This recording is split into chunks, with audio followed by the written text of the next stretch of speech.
ಎಲ್ಲರಿಗೂ ನಮಸ್ಕಾರ. ಇದು ನಮ್ಮ ಇಲಾಖೆಯನ್ನು ಹೆಚ್ಚು ಜನಸ್ನೇಹಿಯಾಗಿಸುವ ನಿಟ್ಟಿನಲ್ಲಿ ನಮ್ಮ ಪ್ರಯತ್ನ. ಕರ್ನಾಟಕ ಸರ್ಕಾರ ನೋಂದಣಿ ಮತ್ತು ಮುದ್ರಾಂಕ ಇಲಾಖೆಯ ಪ್ರಸ್ತುತಿ ಕಾವೇರಿ 2 ತಂತ್ರಾಂಶ ವ್ಯವಸ್ಥೆಯಲ್ಲಿ ಸಾಮಾನ್ಯ ಅಧಿಕಾರ ಪತ್ರದ ಮೂಲಕ ಕ್ರಯದ ಅಧಿಕಾರ ನೀಡುವ ದಸ್ತಾವೇಜಿನ ಸಂಬಂಧ ಡೇಟಾ ನಮೂದು ಮಾಡುವ ವಿಧಾನವನ್ನು ತಿಳಿಸುವ ವಿಡಿಯೋ ತುಣುಕಿಗೆ ನಿಮ್ಮೆಲ್ಲರಿಗೂ ಸುಸ್ವಾಗತ. ಹಾಗಿದ್ರೆ ಬನ್ನಿ ನೇರವಾಗಿ ತಂತ್ರಾಂಶದ ಒಳ ಹೋಗಿ ಈ ಅಂಶವನ್ನ ಅರ್ಥೈಸಿಕೊಳ್ಳೋಣ. ನೀವೀಗ ಬಳಕೆದಾರರ ಮುಖಪುಟವನ್ನ ಗಮನಿಸುತ್ತಿದ್ದೀರಿ. ಇಲ್ಲಿ ಸ್ಟಾರ್ಟ್ ನ್ಯೂ ಅಪ್ಲಿಕೇಶನ್ ಅಂತ ಇದೆ, ಇದನ್ನ ಕ್ಲಿಕ್ ಮಾಡ್ತಾ ಇದ್ದೀನಿ. ನಂತರ ಡಾಕ್ಯುಮೆಂಟ್ ರಿಜಿಸ್ಟ್ರೇಷನ್ ಐಕಾನ್ ಅನ್ನ ಕ್ಲಿಕ್ ಮಾಡ್ತಾ ಇದ್ದೀನಿ. ಮಾಹಿತಿಯನ್ನ ಪೂರ್ಣವಾಗಿ ಗಮನಿಸಿ ಕಂಟಿನ್ಯೂ ಬಟನ್ ಅನ್ನ ಕ್ಲಿಕ್ ಮಾಡಿದ್ದೀನಿ. ಇಲ್ಲಿ ನೇಚರ್ ಆಫ್ ಡಾಕ್ಯುಮೆಂಟ್ ಅಲ್ಲಿ ಪವರ್ ಆಫ್ ಅಟಾರ್ನಿಯನ್ನ ಆಯ್ಕೆ ಮಾಡಿಕೊಳ್ಬೇಕು. ಆನಂತರ ಆರ್ಟಿಕಲ್ ನಲ್ಲಿ ಪವರ್ ಆಫ್ ಅಟಾರ್ನಿಯನ್ನ ಆಯ್ಕೆ ಮಾಡಿಕೊಂಡು ಸಬ್ ಆರ್ಟಿಕಲ್ ನಲ್ಲಿ 41E authorising the attorney to sell any immovable property, ಈ ಸಬ್ ಆರ್ಟಿಕಲ್ ಅನ್ನ ಆಯ್ಕೆ ಮಾಡಿಕೊಳ್ಬೇಕು.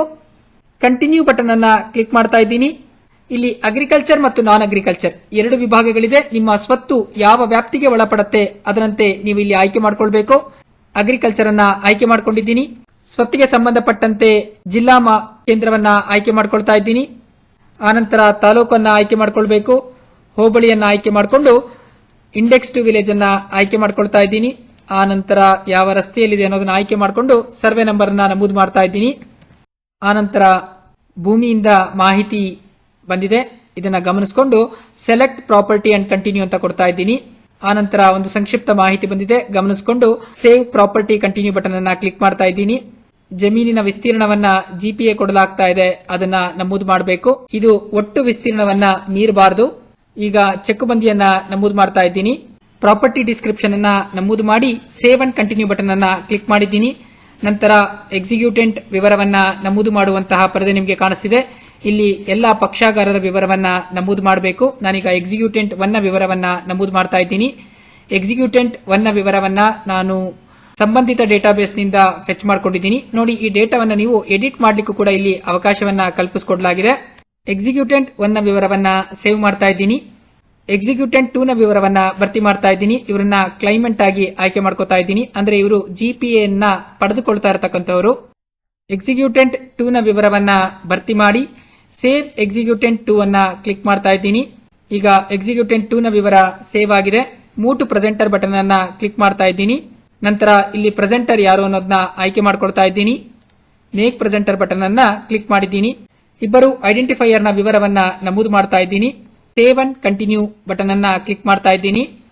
ಇಲ್ಲಿ ಪ್ರಮುಖವಾಗಿ ನೀವು ಗಮನಿಸಬೇಕಾಗಿರ್ತಕ್ಕಂತಹದ್ದು, ಈ ಜಿಪಿಎ ಪತ್ರದಲ್ಲಿ ಕ್ರಯದ ಅಧಿಕಾರವನ್ನ ಕೊಡ್ತಾ ಇರೋದ್ರಿಂದ ಇದಕ್ಕೆ ನಾವು ಮಾರ್ಕೆಟ್ ವ್ಯಾಲ್ಯೂಯೇಷನ್ ಅನ್ನ ಮಾಡಬೇಕಾಗುತ್ತೆ.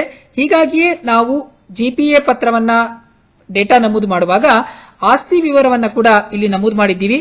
ಹೀಗಾಗಿ ಇಲ್ಲಿ ಮಾರ್ಕೆಟ್ ವ್ಯಾಲ್ಯೂಯೇಷನ್ ಅನ್ನ ಮಾಡಬೇಕಾಗಿದೆ. ನಾನೀಗ ಮಾರ್ಕೆಟ್ ವ್ಯಾಲ್ಯೂಯೇಷನ್ ಅನ್ನ ಮಾಡ್ತಾ ಇದ್ದೀನಿ, ನೀವು ಗಮನಿಸ್ತಾ ಇದ್ದೀರಿ. ಈಗ ಇದಕ್ಕೆ ಮಾರ್ಕೆಟ್ ವ್ಯಾಲ್ಯೂಯೇಷನ್ ಈ ಸ್ವತ್ತಿಗೆ ಸಂಬಂಧಪಟ್ಟಂತೆ 3,87,000 ರೂಪಾಯಿ ಆಗಿದೆ. ಕನ್ಸಿಡರೇಷನ್ ಅನ್ನ ನಾನು 4 ಲಕ್ಷ ರೂಪಾಯಿ ಅಂತ ಹೇಳಿ ಬರಿತಾ ಇದ್ದೀನಿ. ಸೇವ್ ಅಂಡ್ ಕಂಟಿನ್ಯೂ ಬಟನ್ ಅನ್ನ ಕ್ಲಿಕ್ ಮಾಡ್ತಾ ಇದ್ದೀನಿ. ಆನಂತರ ಈ ಜಿಪಿಎ ಪತ್ರವನ್ನ ಎಷ್ಟು ಪುಟಗಳಲ್ಲಿ ಸಿದ್ಧಪಡಿಸಲಾಗಿದೆ ಅನ್ನೋದನ್ನ ನಮೂದು ಮಾಡಿ ಕ್ಯಾಲ್ಕುಲೇಟ್ ಬಟನ್ ಅನ್ನ ಕ್ಲಿಕ್ ಮಾಡ್ತಾ ಇದ್ದೀನಿ. ನೀವಿಲ್ಲಿ ಗಮನಿಸ್ತಾ ಇದ್ದೀರಿ, ಕನ್ಸಿಡರೇಷನ್ ಅಮೌಂಟ್ 4 ಲಕ್ಷ ರೂಪಾಯಿ ಇದೆ. ಹಾಗೆ ಮಾರ್ಕೆಟ್ ವ್ಯಾಲ್ಯೂ 3,87,000 ರೂಪಾಯಿಗಳು ಬಂದಿದೆ. ವಿಚವರಿ ಇಸ್ ಹೈಯರ್, ಇಲ್ಲಿ 4 ಲಕ್ಷ ರೂಪಾಯಿ ಹೆಚ್ಚುವರಿ ಮೊತ್ತ ಆಗಿರೋದ್ರಿಂದ 4 ಲಕ್ಷ ರೂಪಾಯಿಗಳಿಗೆ ನಿಮಗೆ ಸರ್ಕಾರಿ ಶುಲ್ಕ ಗವರ್ಮೆಂಟ್ ಡ್ಯೂಟಿ ಕ್ಯಾಲ್ಕುಲೇಟ್ ಆಗಿದೆ. ನೀವು ಪೂರ್ಣ ವಿವರವನ್ನ ಗಮನಿಸುತ್ತಿದ್ದೀರಿ. ಇದಕ್ಕೆ ಯಾವುದೇ ಮ್ಯೂಟೇಷನ್ ಫೀಸ್ ಇರೋದಿಲ್ಲ. ಸ್ಕ್ಯಾನಿಂಗ್ ಫೀಸ್ ಕ್ಯಾಲ್ಕುಲೇಟ್ ಆಗಿದೆ. ಒಟ್ಟು ಈ ಪತ್ರದ ನೋಂದಣಿಗೆ 24,280 ರೂಪಾಯಿಗಳನ್ನ ಪಾವತಿ ಮಾಡಬೇಕಾಗುತ್ತೆ. ಸೇವ್ ಅಂಡ್ ಕಂಟಿನ್ಯೂ ಬಟನ್ ಅನ್ನ ಕ್ಲಿಕ್ ಮಾಡ್ತಾ ಇದ್ದೀನಿ. ಈಗ ನೀವು ನಮೂದು ಮಾಡಿರುವಂತಹ ಡೇಟಾದ ಸಂಪೂರ್ಣ ಮಾಹಿತಿ ನಿಮಗೆ ಇಲ್ಲಿ ಕಾಣಿಸ್ತಾ ಇದೆ. ಹಾಗೆ ನೀವು ತಯಾರು ಮಾಡಿರುವಂತಹ ಜಿಪಿಎ ದಸ್ತಾವೇಜನ್ನ ಇಲ್ಲಿಗೆ ಅಪ್ಲೋಡ್ ಮಾಡಬೇಕು. ಆನಂತರ ಇದಕ್ಕೆ ಸಂಬಂಧಪಟ್ಟಂತ ಪಕ್ಷಗಾರರ ಗುರುತಿನ ಪುರಾವೆಗಳನ್ನ ಸ್ಕ್ಯಾನ್ ಮಾಡಿ ಅನೆಕ್ಷರ್ ವಿಭಾಗದಲ್ಲಿ ಅಪ್ಲೋಡ್ ಮಾಡಬೇಕು.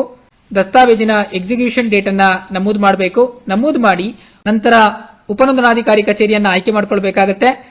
ಜಿಪಿಎ ದಸ್ತಾವೇಜ್ ಆಗಿರೋದ್ರಿಂದ ಇದನ್ನ ರಾಜ್ಯದ ಯಾವುದೇ ಉಪನೋಂದಣಾಧಿಕಾರಿ ಕಚೇರಿಯಲ್ಲಿ ಬೇಕಾದರೂ ನೀವು ನೋಂದಣಿ ಮಾಡಿಕೊಳ್ಳಬಹುದು. ಹೀಗಾಗಿ ಇಲ್ಲಿ ಎಲ್ಲ ಉಪನೋಂದಣಾಧಿಕಾರಿ ಕಚೇರಿಯ ಹೆಸರು ಕಾಣಿಸ್ತಾ ಇದೆ.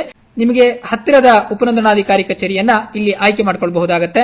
ಆನಂತರ ಐಟಿ ಆಕ್ಟ್ ನ ಕೆಳಗಡೆ 2 ಡಿಕ್ಲರೇಷನ್ಸ್ ಇದೆ.